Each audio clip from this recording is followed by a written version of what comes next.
रुपये वर्गणी वार्षिक जातात, त्यांचं मानधन वाढू शकलं नाही, कारण संघटना 16 आहेत आणि 16 संघटनामुळं आता आपल्याकडे पण आहेत, आपल्याकडे संघटना कागदावर आहेत, कुणाकडे 700 लोक आहेत, कुणाकडे 900 लोक आहेत, कुणाकडे 1000 लोक आहेत, पण या संघटनेत 30,000 लोक काम करतात. एवढी मोठी संघटना आज आपल्यासमोर मोठी आहे. ही ताकद सुद्धा शासनाला माहिती आहे आणि भविष्य काळामध्ये तुमचं नूतनीकरण सुद्धा बंद करावं अशी भूमिका आम्ही शासनाकडे घेणार आहे. आणि ते झालं पाहिजे, कारण नूतनीकरण बंद चालू असताना अनेक लोकांना त्रास होतो. नूतनीकरणाच्या वेळेस पोलीस पाटलावर अर्ज केले जातात, नूतनीकरण थांबवलं जातं. या सगळ्या गोष्टीला पोलीस पाटील वैतागतो, तो संघटनेला दोष देतो. मित्र, संघटनेला दोष देऊ नका, कारण नूतनीकरण करताना अधिकारी सुद्धा हरामखोरी करतात. अनेक प्रांत पाहिले असतील आपण, पैशाची मागणी करतात. ही हरामखोरी सुद्धा आपल्याला थांबवायची, म्हणून हे नूतनीकरण थांबलं पाहिजे. कारण या लोकांना यांच्या भाषेत उत्तर देण्याची ताकद शिंदे पाटील म्हणून माझी आहे. कोणताही अधिकारी असू दे किंवा कुणीही मोठा माणूस असू दे, कारण ती ताकद तुमच्यामुळं आहे. तुम्ही माझ्या मागे उभं आहे, त्यामुळे मी कुणालाही घाबरत नाही. ही भूमिका ठेवून मी आत्तापर्यंत काम केलं आणि म्हणून मी आज मंत्रालयात जरी गेलो, मित्र, मी ज्यावेळेस मानधन वाढलं त्या दिवशी माझ्या पाठीमागं 300 लोक होती. मी रस्त्याने चाललो तर 300 लोक मागून येत होती आणि आमदारांच्या मागे 10 लोक होती. बरेच जण विचार करायचे, हा नवीन आमदार आहे का? म्हणजे ही परिस्थिती होती त्या ठिकाणची. आम्ही आदल्या दिवशीच, मी देणे पाटील होते, आदल्या दिवशीच सांगितलं होतं उद्या आपलं 15,000 रुपये मानधन. अजितदादांनी मला स्पष्ट सांगितलं, शिंदे पाटील तुमचं मानधन 15,000 केलंय, आता बिंदास राहा. पण परत तरी सुद्धा शंका राहते. कॅबिनेट गेल्यावर कॅबिनेट एखादा उठतो, जमणार नाही पाटलाला 15,000 का, तर ही सुद्धा शंका होती. ते मानधन वाढलं आणि म्हणून त्या ठिकाणी आपला सर्वांचा आज मानधनाचा आनंद घ्या मित्र. कुणी म्हणाल 21,000 होईल, 25, अजिबात त्या भानगडीत पडू नका तुम्ही. ती जबाबदारी आमची आहे, तुमची जबाबदारी आज आहे. 15,000चा आनंद घ्या, 2 वर्ष 3 वर्ष आनंद घ्या. या आनंदानंतर तुमचं मानधन वाढवायचं का काय करायचं ही सगळी जबाबदारी संघटना म्हणून, मी अध्यक्ष म्हणून किंवा जर सगळे पदाधिकारी म्हणून आमची आहे. तर आता मानधन वाढलंय मग ते 65 होईल का, काही काळजी करू नका. ह्या मानधनाच्या पैशाचा आनंद घ्या. आज 15,000 रुपये, 500 रुपये रोज आपल्याला गावामध्ये काही काम न करता मिळतो. काही लोक नक्की काम करत असतील, पण काही लोकांना अजिबात फक्त मानधन आणायपुरतंच काम असतं, एवढंच काम असतं, काही लोक करत नाही.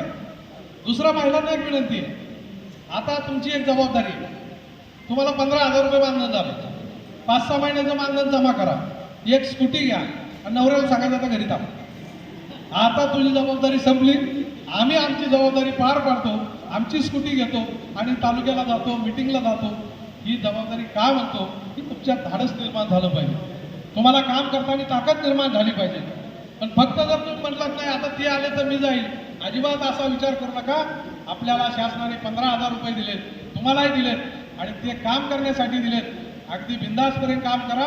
तुम्हाला कोणतीही अडचण आली 24 आवर, 24 तास आम्ही उभे, 24 तास, 24 तासातला 1 मिनिट सुद्धा आम्ही दुसरा घालवत नाही. 24 तास तुमच्यासाठी आम्ही पूर्ण वाहून घेतलेला आहे. त्यामुळे तुम्ही काळजी करू नका.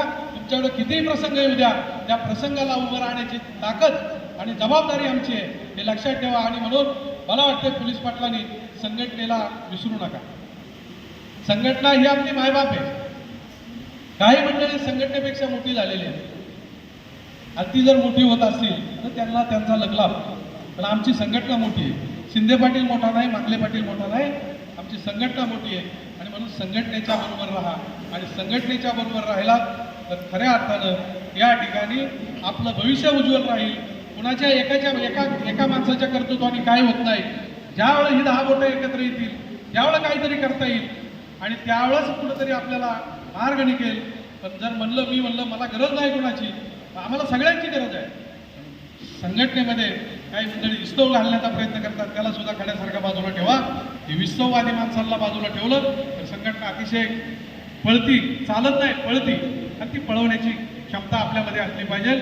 खरं तर मला वाटतं मी सर्व रायगडकरांना पुन्हा एकदा धन्यवाद देतो. माझं भाषण 2 तास चालतं आणि आता मी उरकत घेतो का, तुम्हाला सगळ्यांना भूक लागलेली आहे. मी चेहरे पाहतो, वक्त्यांनी किती बोलावं, समोरच्याकडे बघावं, त्यांच्या मनात काय आहे, त्याने काय म्हणतात असतील. कारण आम्ही दसक्रियेला, लग्नाला रोज जातो मित्र. दसक्रियेत आम्ही ज्यावेळेस आमच्या शेजारी एखादा असतो ना, तर आता हे पुढाऱ्यांचं चालू होईल बघा, यांना घरी कुणी विचारित नाही, पण इथं आणि काही भाषण चालू करतात. अशी परिस्थिती आपली होऊ नये म्हणून काही गोष्टी या वक्त्याने सुद्धा टाळल्या पाहिजेत. तुम्ही सर्वांनी अतिशय प्रेमाने आणि आपुलकीने आमचा जो सन्मान केला, सन्मानाला तोड नाही मित्र, याला शब्द नाही. आणि या ठिकाणी आपण सन्मान केल्याबद्दल पुन्हा एकदा मनापासून आभार मानतो आणि पुन्हा रायगड जिल्ह्यामध्ये येण्याची संधी मिळावी. खरं तर आपण लवकरच राज्याचा मेळावा पुणे या ठिकाणी घेणार आहोत. त्या ठिकाणी या ज्या 4-5 मागण्या आहेत मित्र, ह्या मागण्या आपल्या कशा मान्य करून घेता येईल त्या ठिकाणी तिन्ही मंत्र्यांनी आपल्याला आश्वासन दिलंय, लवकरच तारीख देतील आणि त्या तारखेला आपण सर्वजण हजर राहू आणि त्यांचा सन्मान करू आणि पुढची जी वाटचाल आहे संघाची, पुढची आपली जी मागणी आहे ती मागणी मान्य करून घेऊ. जर 5 वर्ष वाढले तर बरीचशी मंडळी त्याच्यात सहभागी होतील आणि रिटायरमेंट नंतर सुद्धा 2 ते 3 लाख रुपये आम्हाला पोलीस पाटलाला द्यावेत, अशी एक भावना आपली आहे.